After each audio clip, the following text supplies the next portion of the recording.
The concept of a higher self, an idealized, wiser version of who you are that exists somewhere above or beyond your ordinary consciousness, is appealing precisely because it implies that the struggle to become better, clearer, more integrated is unnecessary. The answers are already there, fully formed, waiting. You just need the right meditation technique, the correct alignment practice, the proper ritual or frequency or breathwork pattern to access this elevated aspect of yourself that knows what you don't, sees what you can't, and operates from a place of perfect clarity while you stumble through confusion and contradiction. Except that framing, however seductive, misses something crucial about how the psyche actually works. There is no separate, higher self waiting to be contacted like a benevolent advisor you can call when things get difficult. What gets called higher self is more accurately understood as latent psychological potentials that remain undeveloped, unconscious material that hasn't been integrated into the ego structure, and the organizing principle of the psyche that Jung termed the self with a capital S, distinct from the lowercase ego self that you experience as your conscious identity most of the time. The meditation practice that supposedly connects you to this higher aspect isn't establishing communication with something external or ontologically separate. It's creating specific conditions for parts of your psyche that are normally inaccessible to conscious awareness to become temporarily available, and it's training attention to recognize patterns of thought and feeling that arise from deeper structural levels of consciousness than the surface narrative mind you identify with during most hours of the day. The difficulty most people encounter when attempting any practice framed as connecting with a higher self is that they approach it with the same goal-directed, achievement-oriented mindset that governs the rest of their life.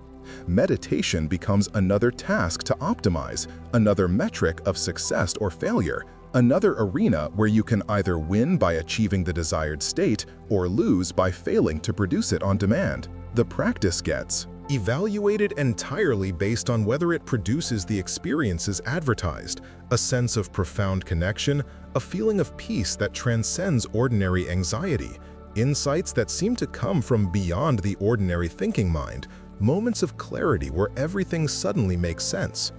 When those experiences don't arrive consistently, or when they arrive but then fade quickly, leaving you right back where you started, the conclusion drawn is usually that you're doing it wrong, that you're not spiritually evolved enough yet, that you need a better technique or more disciplined practice, or a different teacher who can unlock what you're clearly missing. This entire framework is not just counterproductive, it actively reinforces the very psychological split the practice is meant to address. It positions you as fundamentally inadequate in your current state, perpetually striving toward a better version that remains always out of reach, always just beyond the next breakthrough or awakening or level of attainment. The ego self, the ordinary consciousness you inhabit most of the time, becomes framed as the problem to be transcended rather than the necessary starting point that must be understood, accepted, and gradually expanded through integration of previously unconscious material. And the so-called higher self becomes a fantasy object, an idealized image projected into the future that bears little resemblance to the actual psychological integration that constitutes genuine development. What Jung called individuation, the lifelong process of becoming psychologically whole, doesn't happen through transcending the ego or accessing some pre-existing enlightened self that's been there all along waiting for you to find it. It happens through the painstaking, often uncomfortable work of making unconscious material conscious, recognizing projections operating in your relationships and gradually withdrawing them, integrating shadow aspects that have been rejected or denied because they didn't fit your self-concept, and slowly constructing a more complex and flexible ego structure capable of holding contradictions without fragmenting or needing to immediately resolve them into a false certainty. The self, in Jung's framework, isn't something you connect to through meditation techniques borrowed from spiritual traditions and stripped of their cultural context. It's the totality of the psyche, both conscious and unconscious. the organizing principle that's always been operative in your psychological development, but becomes consciously recognized and related to only through sustained inner work over years or decades. Meditation practices can certainly support this process. They create space and conditions for unconscious material to surface into awareness. They quiet the constant noise of discursive, planning, worrying, narrative-constructing thought enough that subtler patterns and impulses become perceptible.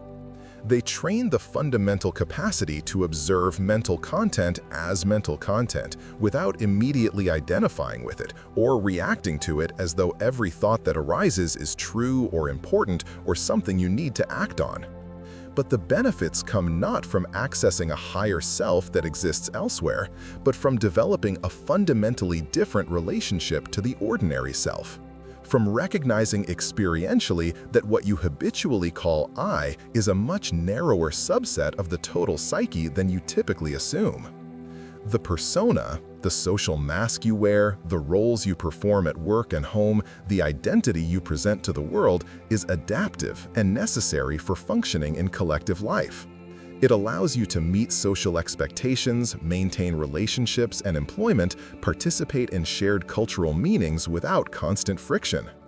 The problem isn't having a persona or performing roles. The problem is being unconsciously identified with them, believing at a level deeper than thought that the mask is your actual face, that the role you perform is who you authentically are rather than something you're doing in a particular context for specific purposes. When identification with persona becomes complete and unconscious, everything that doesn't fit the approved self-image gets automatically pushed into shadow. The anger that doesn't align with your carefully maintained identity as a calm, reasonable person. The sexual desire that contradicts your role as respectable professional or devoted parent. The ambition and hunger for recognition that conflict with your self-image as humble and selflessly serving. The pettiness, jealousy, cruelty, and selfishness that everyone possesses to varying degrees, but that you can't acknowledge because they violate the narrative you've constructed about what kind of person you are. These rejected parts don't disappear when you refuse to recognize them. They remain active in the unconscious, influencing behavior in ways you don't consciously recognize, appearing in dreams that you forget or dismiss as meaningless, emerging in projections onto other people who conveniently embody precisely what you can't acknowledge in yourself. And they create chronic internal tension, a persistent sense that something is missing or fundamentally wrong, even when externally everything looks successful and functional, because you're living as a fraction of yourself while insisting to yourself and everyone else that you're whole and integrated. The so-called higher self that meditation practitioners report connecting with during practice often contains precisely this shadow material trying to break through into consciousness.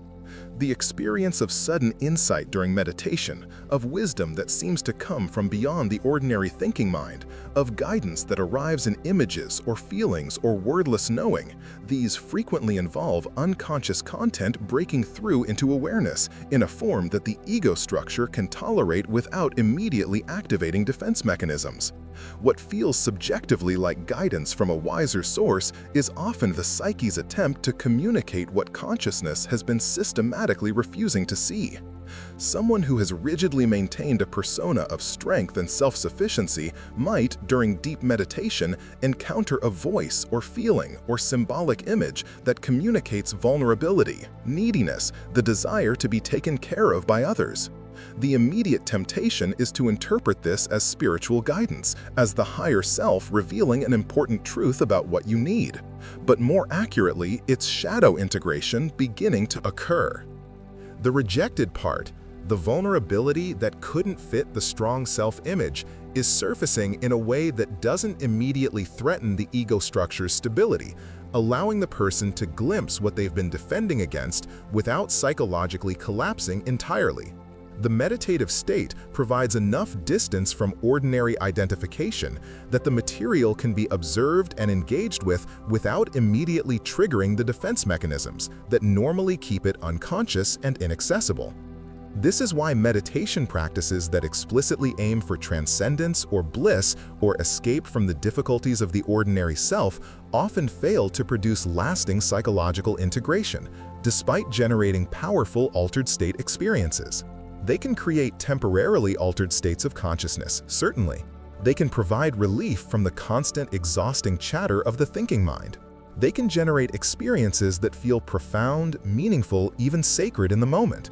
But unless the material that surfaces during those states gets consciously worked with afterward, integrated into the everyday personality structure, translated into actual behavioral change in relationships and work, metabolized through reflection and perhaps therapy, the meditation becomes what's called spiritual bypassing, using transcendent experiences to avoid dealing with psychological issues that require sustained attention and difficult developmental work. The person returns from the meditative state feeling temporarily elevated and peaceful, convinced they've touched something real and important about the nature of consciousness or reality. But their relationships remain dysfunctional, repeating the same painful patterns. Their behavioral habits remain unchanged. Their projections continue operating, distorting how they perceive others. Their shadow material remains active and unacknowledged, influencing choices and reactions in ways they can't see. The gap between the elevated meditative state and messy ordinary life becomes a source of ongoing frustration rather than a kind of spiritual elitism, where the person begins judging others as less evolved for not having access to the same experiences. The practice that actually supports psychological integration doesn't aim for transcendence or connection with something higher and more evolved. It aims for ruthlessly honest observation of what's actually present in consciousness from moment to moment, which is considerably less romantic and mystical, but far more useful for the work of becoming whole. When you sit in meditation and notice the mind's habitual patterns with sustained attention, the same thoughts repeating on endless loops, the same emotional reactions arising in response to particular triggers, the same narratives constructing themselves automatically to explain and justify and defend your choices and reactions, you're not connecting with a higher self. You're becoming conscious of the mechanical, conditioned nature of much of what you've been calling I and treating as your authentic identity. The voice in your head that comments constantly on everything, that worries and plans and regrets, that constructs elaborate stories about yourself and others and what everything means, that voice isn't you in any essential sense. It's a psychological function, a pattern of mental activity that arose through years of conditioning and continues operating largely on autopilot, generating an enormous amount of noise that obscures subtler aspects of consciousness. Recognizing this directly through sustained observation doesn't require transcending the thinking mind or silencing it permanently, which probably isn't possible or desirable. It requires seeing it clearly enough that you're no longer fully identified with it, no longer automatically believing that every thought that arises is important or true or something you need to immediately act on or defend. One way to work with this involves cultivating sustained attention to the gap between trigger and reaction, which is initially invisible but becomes perceptible with practice. Something happens in external reality. Someone criticizes your work, a plan you made falls through, you encounter an unexpected obstacle, and immediately there's a reaction: defensiveness, anger, anxiety. Whatever the habitual emotional and cognitive response pattern is for that kind of trigger. In ordinary consciousness, the trigger and reaction feel instantaneous, like a single unified event with no space between stimulus and response. Meditation training, if it's sustained and properly directed, creates enough internal space that you start perceiving them as separate events. The trigger happens. Then there's a moment, often extremely brief initially, where nothing has happened yet in terms of reaction. Then the reaction arises and you can watch it construct itself in real time rather than being swept away by it. That gap is where actual psychological freedom exists. Not freedom in the sense of transcending human reactivity entirely and becoming some kind of perfectly equanimous sage, which isn't realistic for most people and probably isn't even desirable. Freedom in the sense of having actual choice about whether and how to respond, rather than being compulsively driven by whatever conditioning got programmed early and has been reinforced through repetition. When you can reliably notice that gap, you can start asking different and more useful questions. Is this reaction actually appropriate and proportional to what's happening right now in present reality? Or is it a historical pattern responding to something from the past that's being unconsciously projected onto this situation? Is this thought serving me and helping me navigate what's actually happening, or is it just repeating because it's habitual? Does this emotional response contain real information I need to pay attention to, or is it defensive noise generated by ego structures that might not need protecting anymore? Another dimension of practice involves deliberate, sustained engagement with whatever material arises during meditation that doesn't fit your self-concept or contradicts the identity you've constructed. During formal practice, when a thought or feeling or image appears that contradicts who you think you are, the automatic response taught by most meditation instructions is usually to note it briefly and then return attention to the breath or mantra or whatever anchor the particular tradition uses. That's fine for maintaining concentration and developing attentional stability, but it systematically misses opportunities for integration. The contradiction is information. It's showing you where the self-concept has become too narrow, where the persona is actively excluding material that wants integration, where shadow content is trying to surface. Instead of immediately returning to the anchor every time something interesting appears, you can experiment with pausing deliberately with the contradiction. Not to indulge it by building elaborate stories around it, but to observe it directly with genuine curiosity. Where exactly does this feeling locate and manifest in the physical body? What associations, memories, or images come along with it? What part of your personal or family history seems connected to it? What would it mean about your identity if this thought or feeling were actually true and accurate rather than something to be dismissed? This kind of inquiry typically doesn't happen during the formal meditation period itself. It happens in the reflection immediately afterward, in written journaling, in therapy if you're engaged in that process, in deep conversations with people who can hold space for psychological complexity without trying to immediately fix or explain it away. The meditation practice creates the conditions for the material to surface and be noticed. The integration work happens through sustained conscious engagement with what's surfaced.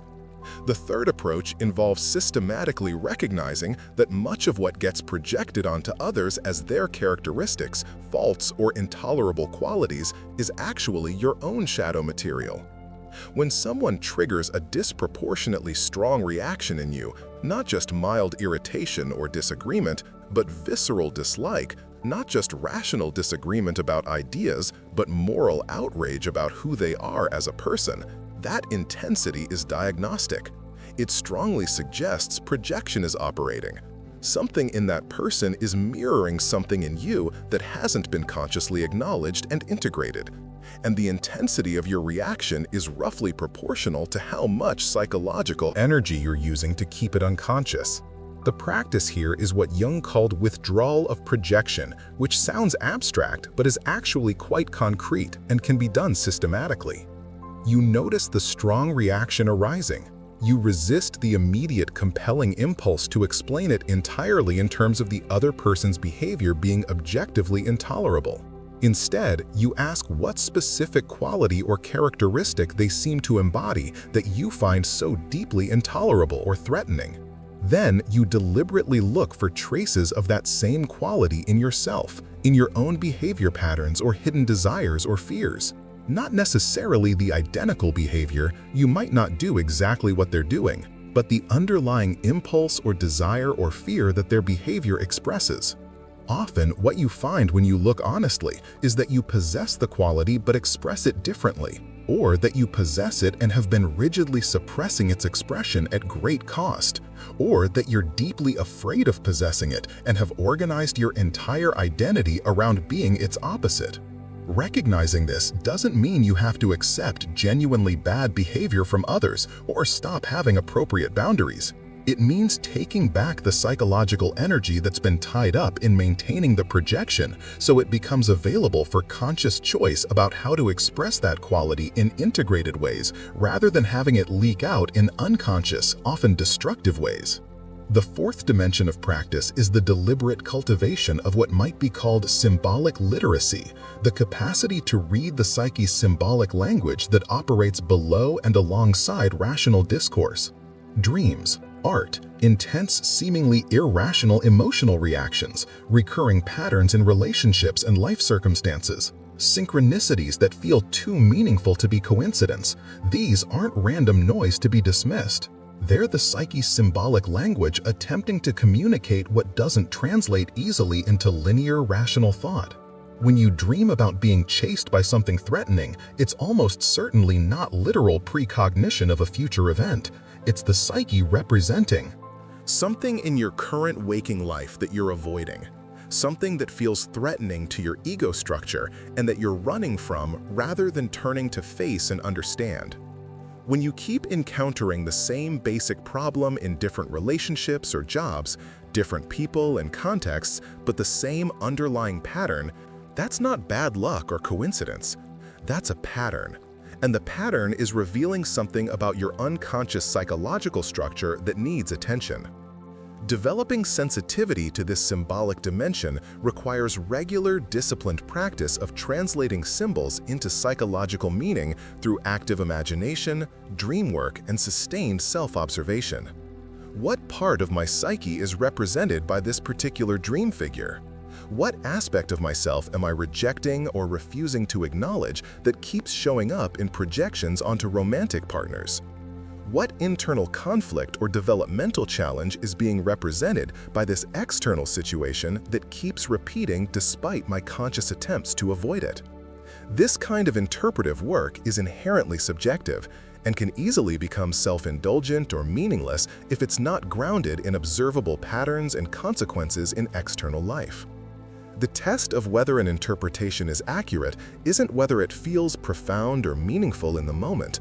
The test is whether it produces genuine insight that leads to actual change in behavior and relationship patterns that can be observed and verified over time. What emerges from these practices, if they're sustained consistently over years rather than weeks or months, is a qualitative shift in how consciousness operates day to day. The ego structure doesn't disappear or get transcended. It becomes less rigid and defended, more permeable, more capable of holding complexity and contradiction without needing to resolve everything into false certainty or defend against uncertainty. What used to feel like essential core identity, I am this kind of person, I always respond this way, this is just who I am, starts feeling more like description of current habitual patterns rather than fixed immutable essence. The persona continues functioning when it's socially appropriate and useful, but there's less unconscious identification with it, less need for it to remain perfectly consistent, less investment in others perceiving you accurately according to the image you're projecting. You can perform the role the situation requires without believing the role exhausts who you are. Shadow material that was previously unconscious and inaccessible starts becoming available to awareness, which doesn't mean acting out every dark impulse that arises. It means having access to a fuller range of potential responses instead of being limited to the narrow band the persona structure allows. And the self, not as mystical higher self, but as the organizing principle and totality of the psyche, becomes something you can trust more than the ego's constant anxious striving and need for control, because you've experienced repeatedly through direct observation that allowing unconscious material to surface and working with it consciously leads to more integration and better functioning than rigid ego control and defensive suppression ever did. The paradox embedded in practices framed as connecting with your higher self resolves when you recognize with clarity that there's nothing higher to connect with. There's just more of you, more complexity, more potential, more unconscious material waiting to be integrated if you're willing to do the difficult work, more psychological structure that can be developed if you're willing to face what you've been avoiding. The meditative state that subjectively feels like contact with something transcendent or higher is actually contact with aspects of your own psyche that ordinary defensive consciousness doesn't normally have access to. The wisdom that seems to come from beyond is coming from within, from parts of you that have been developed through lived experience but haven't been integrated into conscious identity yet. The sense of peace or clarity or profound connection that arises isn't evidence of successful contact with a higher realm or more evolved version of yourself. It's evidence that you've temporarily quieted the defensive, striving, constructing aspects of ego enough that deeper organizational principles of the psyche can be felt and sensed directly, rather than being filtered through constant mental chatter and defensive interpretation. And the real value of that experience isn't in the temporary state itself, which will inevitably pass. The value is in what you learn about how your consciousness actually operates. What mechanical patterns run constantly when you're not paying attention? What possibilities for choice and freedom open up when attention is trained and directed deliberately rather than running on automatic conditioning? That learning, translated into daily life through behavioral change and relational engagement and sustained self-observation, is what produces actual psychological development. Not connection with a separate higher self, but gradual integration of the whole self, which necessarily includes everything you've been rejecting, avoiding, projecting onto others, and defending against while insisting you were already complete.